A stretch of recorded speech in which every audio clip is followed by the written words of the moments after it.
going on, guys? Nick, another breaking episode of ABNF. Yes, Obviously, sir. today we saw some big news happen around Yep. lunchtime.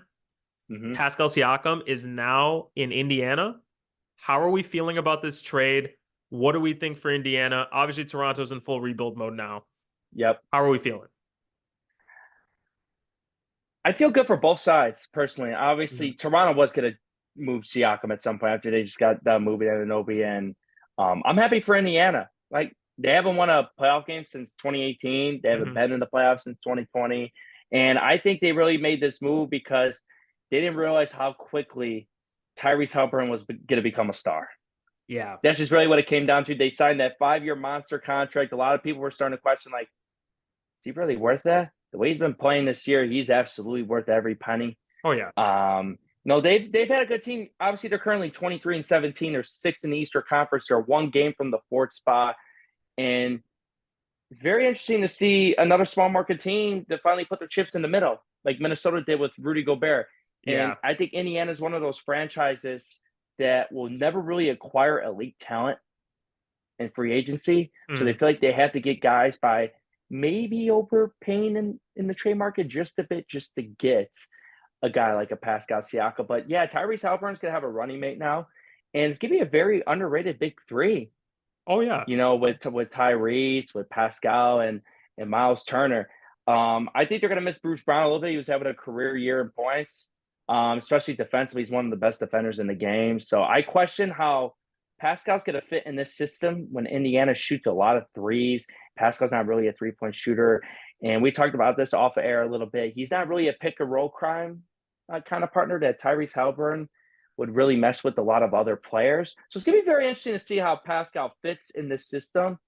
Mhm. But I'm happy for Indiana for making this move personally. Oh yeah. No, I mean it's a home run move. Like they needed to make another move to keep Hallie hmm happy. I know that he signed the extension, he's not going anywhere, but you want to start being competitive. You want to make moves hmm that are going to make you a better team because obviously we saw in the playing not the playing tourney, the in-season tournament, like they're a team that Yeah. realistically, if they play a top team in the East, they're going to lose, unfortunately, in a 7-game series too.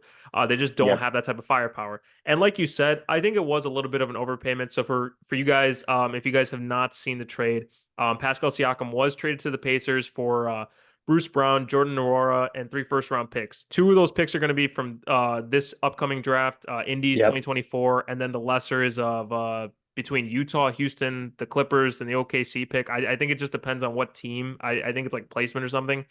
Yeah. As of right now, that pick will be the one of them will be in the range of 17 through 19 right now. That's what they were So, saying. so like these, like I get it. Masai Ujiri is going to want to gain capital based off of what he just traded. Pascal Siakam hmm is a two-time All-Star. He has been a pivotal piece for the Toronto Raptors in his 8 seasons. Helped hmm them win that chip in 2019. Was the second best He was player on the huge. team. Oh A- yeah. And I think too, like, if you look at just his like stats, like his career stats, like they're not too bad. Nick, just real quick before I give it back to you, when you hmm look at him in Raptor rankings, and I know Toronto doesn't have a huge history, but he's fifth in points all time for them. Rebounds, he's third. Assists, he's fifth. And then 30-point games, he's had 63 in his career for Toronto, which ranks third. And it's probably behind, Vince Carter and probably either somebody like DeMar Chris DeRozan. DeMar, yeah, probably DeMar. I'd probably Yeah. say, yeah, DeMar. So like, and those are like 2 great players right there. So hmm Nick, I know that you mentioned this too, the Bruce Brown thing. So I just want to say, do you think they should have maybe tried to think of packaging somebody like Buddy Hield? I know they shoot a lot of threes, but I would have kept a guy that can play defense like Bruce Brown a little bit over a Buddy hmm Hield. I think Buddy Hield is replaceable, but what Yeah. do you think?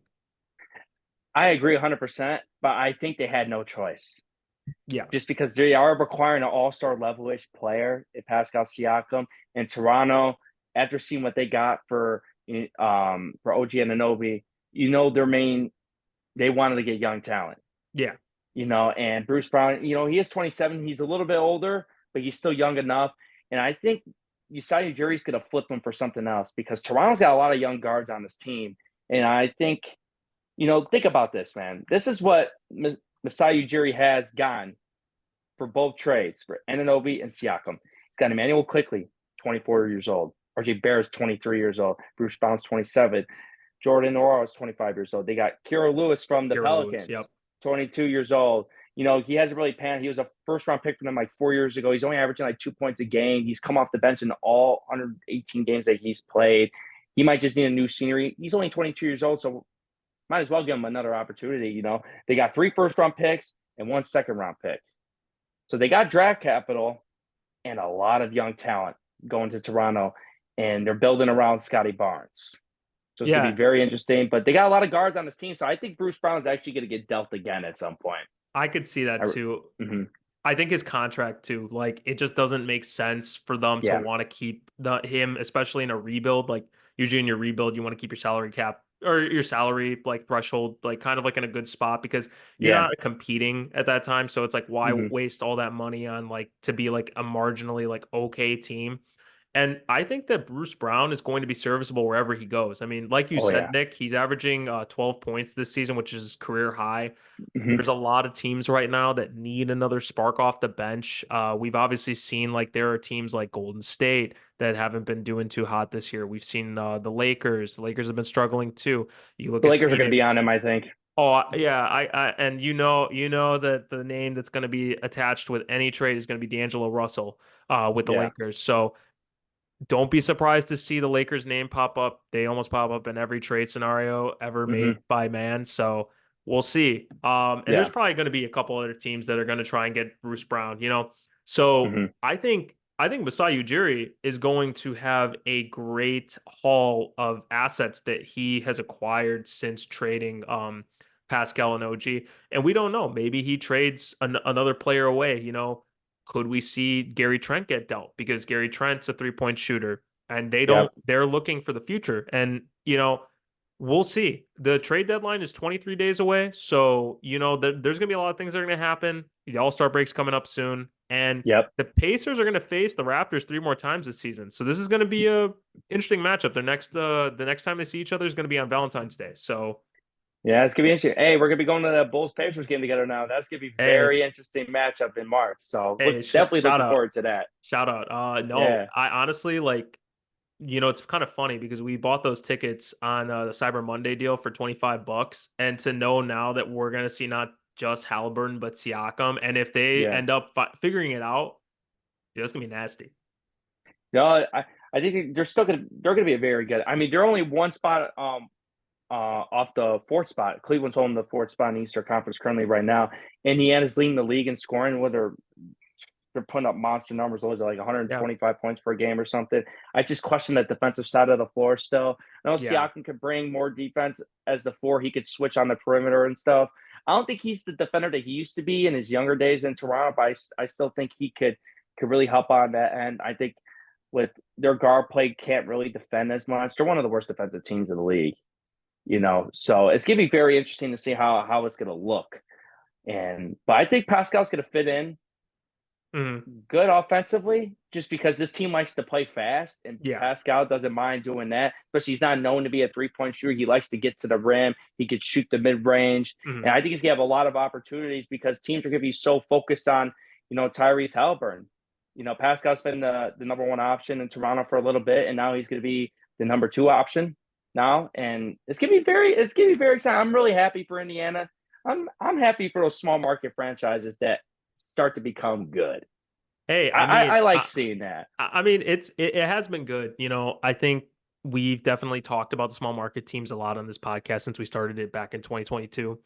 Yep. Um, and you know, OKC was one of the first ones we talked about. Indiana was another one Mhm. because of Halliburton and how good Yep. Halliburton was playing. And I think we've, you Mhm. know, and I mean, look at both these teams now. Isn't it funny how everybody else is now talking about it, but we were the first ones that were talking about it? I'm not, you know, I know we're not the only podcast that ever talked about it, but Yeah. it just kind of proves to you, you know, like if you do pay attention to some of these smaller teams, they're going to Mhm. surprise you. Sacramento was another team that I know not a lot of people were talking You were about. high on Sacramento. Yeah. Very high on Sacramento. And, you know, and I've even said it, you know, even with Sacramento, the way they were playing, I never expected them to be the 3 seed last year. And I even said, though, that I still thought it was a bad idea to trade Tyrese Halliburton over De'Aaron Fox personally. And we're seeing it. You know, Tyrese Halliburton is It's the best showing point. now for Tyrese sure. Halliburton is the best point guard in the NBA. If they can get another piece around this core now, Yeah. they can then, I think, in theory, compete with Boston, Philly, and Milwaukee. Hmm. But I don't think right now, even with this Yeah. trade, they're at Hmm. that level yet. I think that they're teetering around the Cavs and Hmm. Knicks, and like they're like a fringy, like they are gonna make the second round possibly, but then they're gonna lose to one of the top three teams because they just don't have enough yet. Yeah. That's what it's looking like right now. But I think that they're getting there. I think it's Yeah. if they can somehow get another player, and this is where I would Hmm. have kept Bruce Brown because if there was another player I available, don't think they had a choice though, but I get I what you're know, I saying. know, I know. You know what? Like that's the only thing. I think one of Yeah, their it's best. Go ahead. Sorry. no, no. I was gonna say it reminds me of like Milwaukee had to get rid of Drew Holiday to get Dame. Yeah, there's no way around it. You just can't do Yeah. it. Hmm. All I was gonna say though, real quick, was I think their most tradable asset now is Benedict Mathurin. I think that he Oh would yeah. be like the only guy that's enticing the teams to want to Hmm. trade for because we obviously know they're not going to trade either Tyrese or Siakam, but anybody else could be fair game. I just don't know if Buddy Hield is going to attract enough value. So, and you don't have they didn't unload all their assets like the Clippers did. They still Yeah. have assets there. We'll just have to see how they strategically do it. But hey, Yeah. like you said, kudos to these small market teams, man. We love to see it. Facts. We definitely love to see it. No doubt, man. When you say Tyrese is the best point guard, Hmm.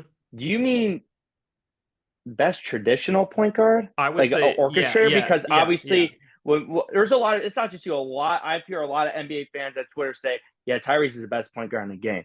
But Steph Curry's a point guard. Luka Doncic is a point guard. You guys are saying that because those guys have the ball so much in their hands, and they Mhm. look obviously to get buckets and stuff like that. Tyrese is that.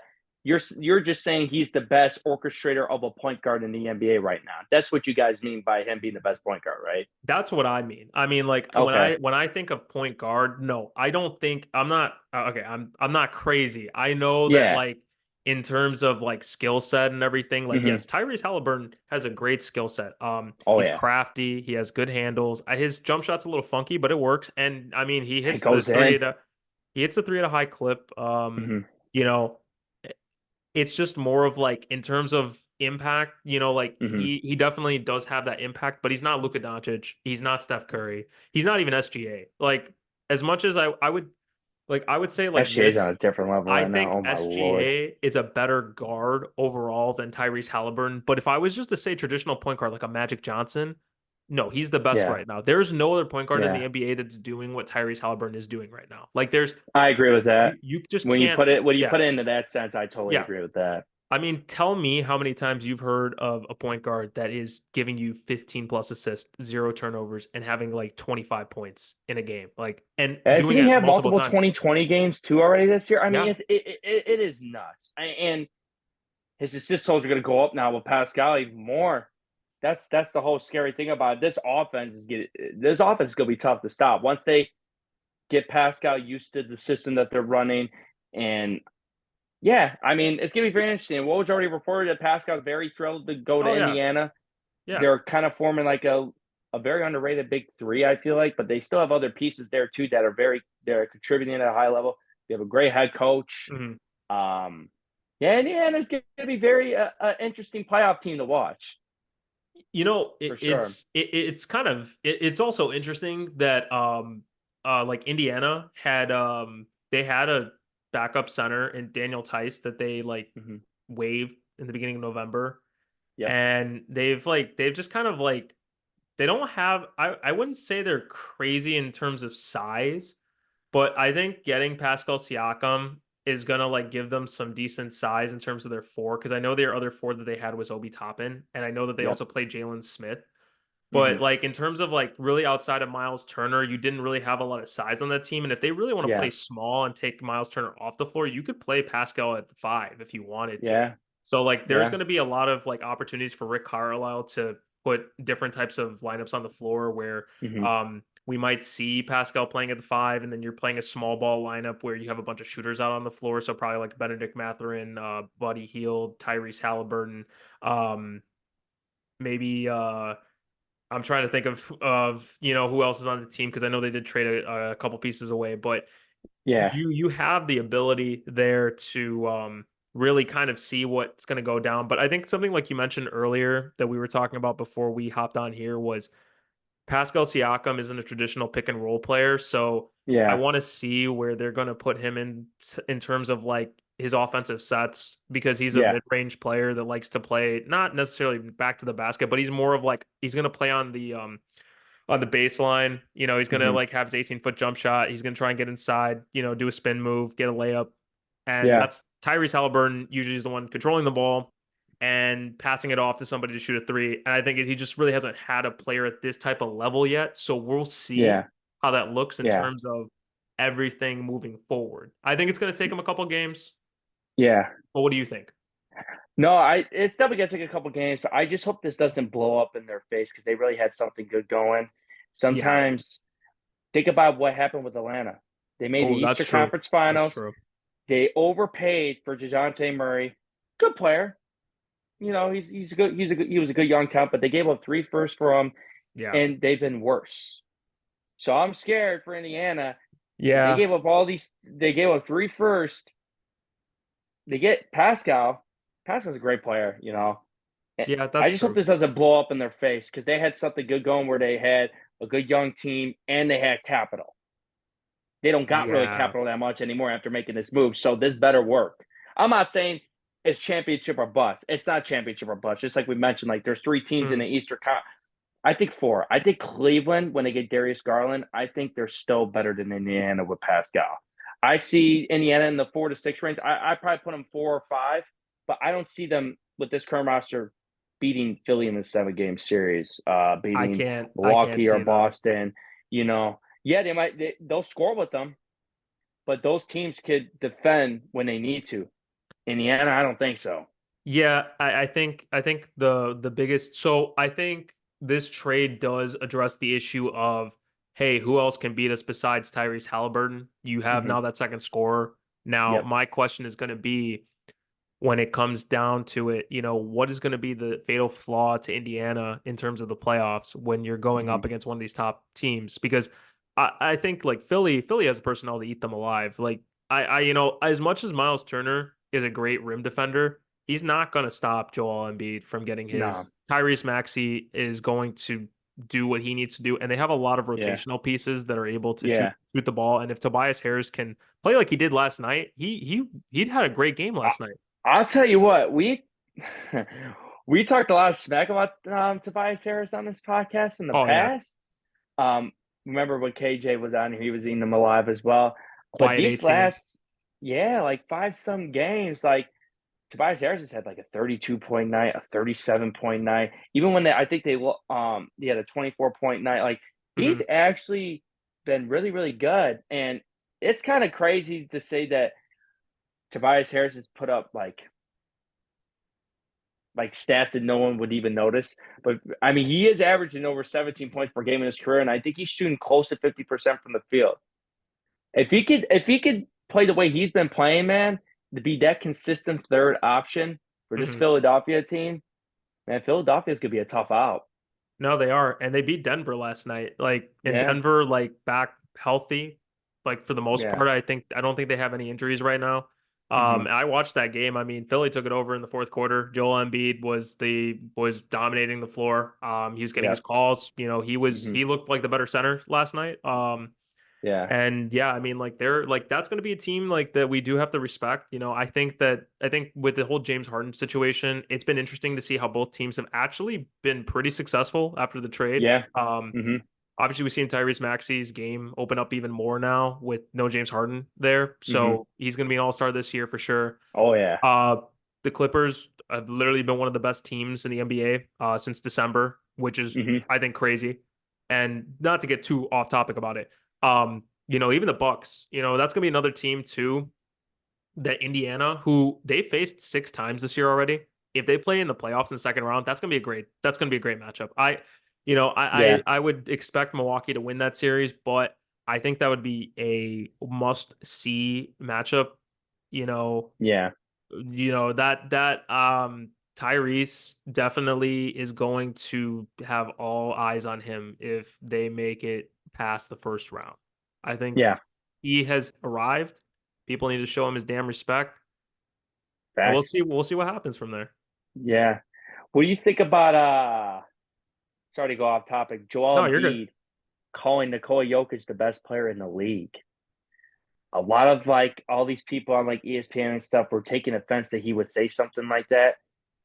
I mean, I just think he's just being honest. I mean, I believe Nikola Jokic is the best player in the game.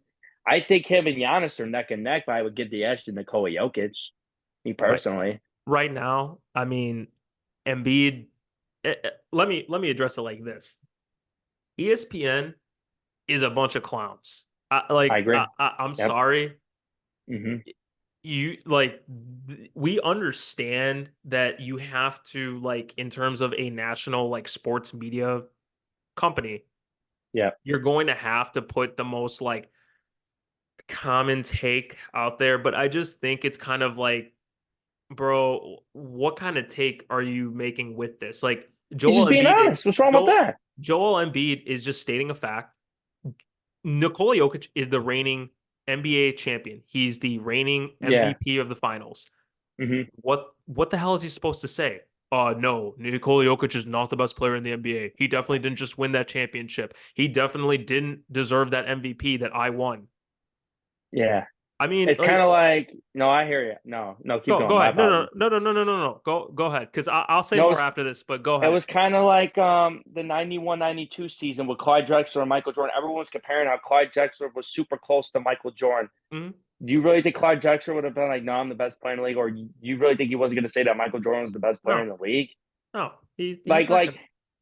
and these people just on ESPN, just like you say, how like they're such clowns, and some of them were like, now you're telling your teammates that when we go on the floor against them, that we have the second best player, not the best player. Yeah, That makes no sense to me. You're gonna have faith in Joel Embiid no matter what. He's one of the best players on the planet. I'm just gonna say Like, this right now. doesn't make any sense. I'm gonna say this. Let's just remember everybody that ESPN had to make a bunch of layoffs and they kept Kendrick Perkins over Jalen Rose. And I would just like to remind everybody, Oh Kendrick God, Perkins takes sometimes. Look, all love and all the respect to time. Kendrick Perkins. Yeah, He was a serviceable big man in the NBA, an NBA champion. I'm not taking hmm, anything away from his game, but yeah, some of his takes are very questionable. And you're having him on NBA Today. You're having him giving you his basketball takes. Yeah, I'm sorry, but like there's nothing I can say to that that makes me feel yeah, like that's credible. There's yeah, look at who they have now, Austin Rivers. And he's not bad. Like he has some like solid takes and stuff, but a yeah, lot of ESPN is just very like mainstream media, like take headlines, narratives that they're gonna push LeBron and Steph and KD. yeah, That's all they talk about. And then yeah, like hearing something like that, and I actually didn't hear that, but it doesn't shock me because the yeah, thing about it is like you have to push these narratives so you're able to like get people to like clickbait. yeah, yeah. No, I hear you. And you know what's crazy too? Just like you said, they had to have all these layoffs, and it's gotten to the point now where, for example, the show Get Up, everyone knows what Get Up is. It's before First Take. Yeah. It's gotten to the point where they have former NFL players talking about NBA topics. This is how bad it's getting now. Yeah, because Not you got rid of all questioning your stuff. their now, yeah, you got rid of so many people. It's gotten to the point where now you have these NBA people that are on shows talking about NFL topics, and you have these NFL players like former NFL players like Marcus Spears, Harry Douglas. There's a couple more. I Bart can't even Scott. Bart Bart Scott. I Scott's can't even been think one. that are Um, in yeah. NBA topic Ryan discussions Clark. on Get Up with Mike Greenberg. Yeah. No, there's been a It makes bunch. no sense to me. It's because Jalen Rose is gone, man. He was the guy that was on Get Up. Yeah, I know Jay Williams is still on ESPN, but where the hell is he? Why isn't he get like I respect Jay yeah, Williams.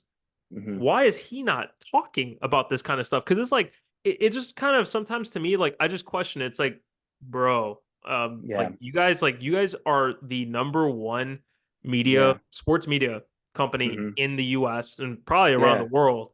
And you're telling me that like the best you can do is former NFL players, Kendrick Perkins, Austin Rivers, and that's about it because you paid so much What? money for Pat McAfee?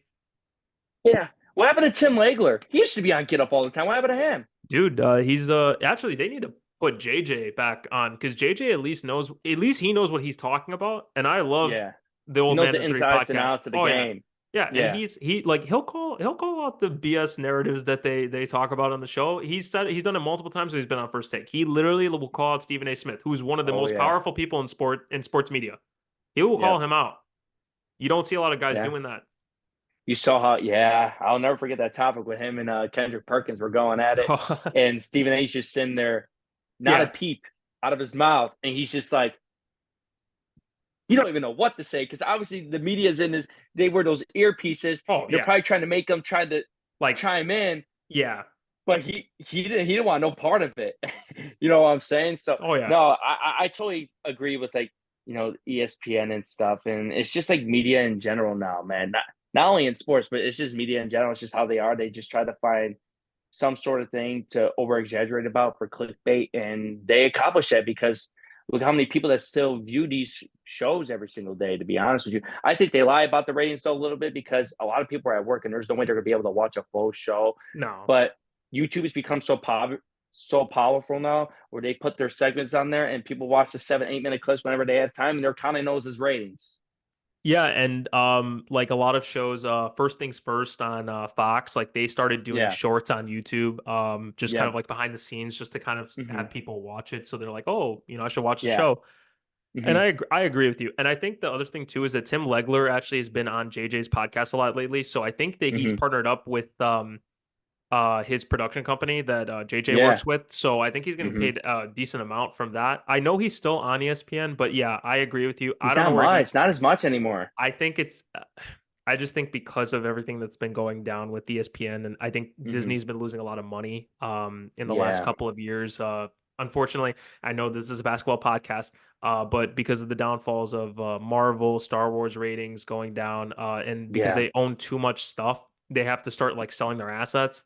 And Hmm. ESPN unfortunately is taking a hit with that because you're losing a lot of like personalities that have been there for years, and now you don't have the same product anymore. So and even Stephen A. Smith said that he might leave if they don't give him what he wants, like he'll walk away too. So, you know, it could be a dark day for ESPN very soon in terms of like if you lose a guy like that, who's I think one of the most powerful voices in sports media, Oh yeah.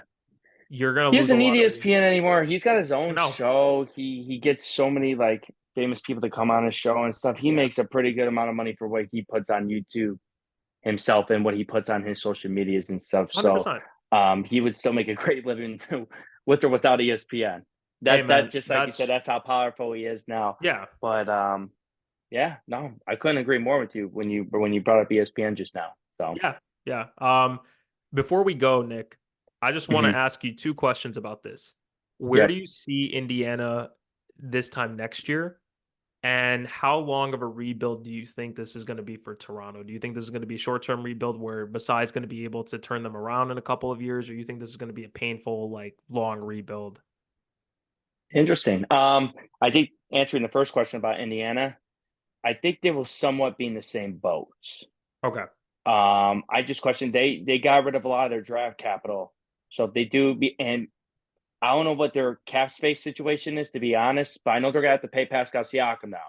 Because Hmm. they didn't make this move, they don't even get the resign. This is gonna blow up in their face. Oh yeah. I think they have an idea that Pascal's gonna resign. I think he's gonna stay in Indiana. I think he's gonna be happy there. I think he's gonna like the low key vibes and I think he likes playing with Tyrese Halliburton. So I'm not really concerned about that. But what I am concerned about is Philly's not going anywhere.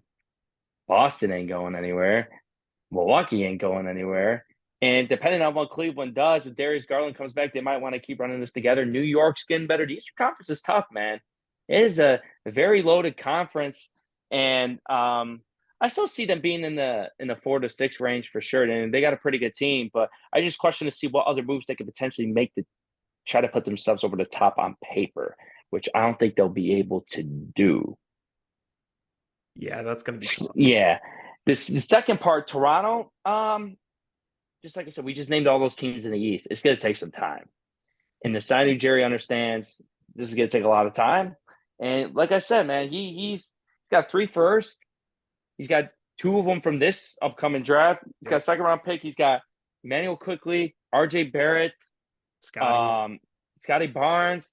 Bruce Brown probably gonna get traded, but they still more got some assets guys that they coming. could trade. They want to trade Jakob Pearl, they could trade him. They still got some guys. The signing Jerry's not done. No, He's not done. he's a smart. He's He's a definitely gonna make some smart. moves.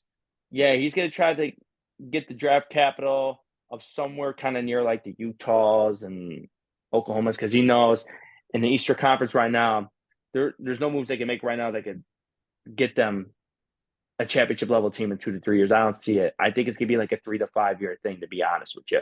And they just have to pray that Scotty Barnes is gonna be happy with it.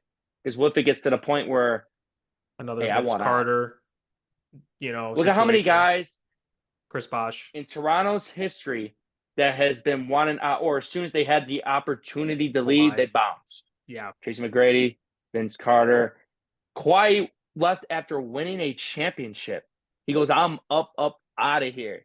And Toronto would have given that man everything. Oh yeah. No, I Everything. agree. If they were able to He get had a Paul whole George, country behind him. yep. Oh yeah, because I Nobody, mean they're nobody really indebted. wants to be in Toronto. And people forget too, even like when DeMar DeRozan got traded there, he Hmm. never even left the country before. He wasn't able to get to Toronto. He had to get an emergency passport just to get over there. He didn't even think he was going to get drafted in Toronto too. And he's DeMar one of was the really the most only one loyal. that wanted to stay in Yeah. Toronto, and I he was was the gonna one that say. got traded. Chris Bosh is It's another one that crazy. got up out of there as soon as he had a chance. Toronto's had some good players in their history. Not like phenomenal talent, but they've had a lot of like good quality players. Yeah, no, it's crazy. And you Yeah, could look at that list and if you looked at it, like they have a lot of like good players that like went on yeah. to have Fred good VanVleet got careers. up out of there as soon as he had a Yeah. chance. Yeah, I mean, and that happens. I agree with Hmm. what you're saying though. I think Toronto's going to take a while. I think that they're Yeah, kind of like in a rebuild where maybe if some pieces work out, it could be sooner that they're back into the playoff picture, but yeah, we'll see. I think for Indiana, I think what it's going to really be is they're going to have to wait either for somebody to get really pissed off again and like one out, or like yeah, maybe they pick up, somebody in the offseason that wants to take a pay cut just to try and win with Hallie. We'll see. And I mean, we don't know what the future's going to hold yet, but I'm Nick. I'm really excited to see how the end of the season goes. Obviously, I yeah. don't think we're done with trades yet. The trade deadline is Oh coming up. no. This is just the beginning. OG Yeah, was the appetizer. yeah, We're not even at the main course yet. We're at the second course right now with the yeah. Siakam trade, and we'll see where the main Hmm. course gets us in the next 2 to 3 Yeah. weeks. Hmm. Um, so yeah, guys, thank you for listening to this episode right now and our initial reactions to the trade. Nick, I know that we'll sit down and probably talk about this more on our next episode and see kind Absolutely. of where everything's been going. Hmm. And yeah, guys, again, thank you for listening. Follow us on X, subscribe to our YouTube channel, follow us on Spotify, share this with your friends, family. Um, and yeah, for myself and Nick, this is all ball, no foul. Thank you guys for listening. We will see you soon.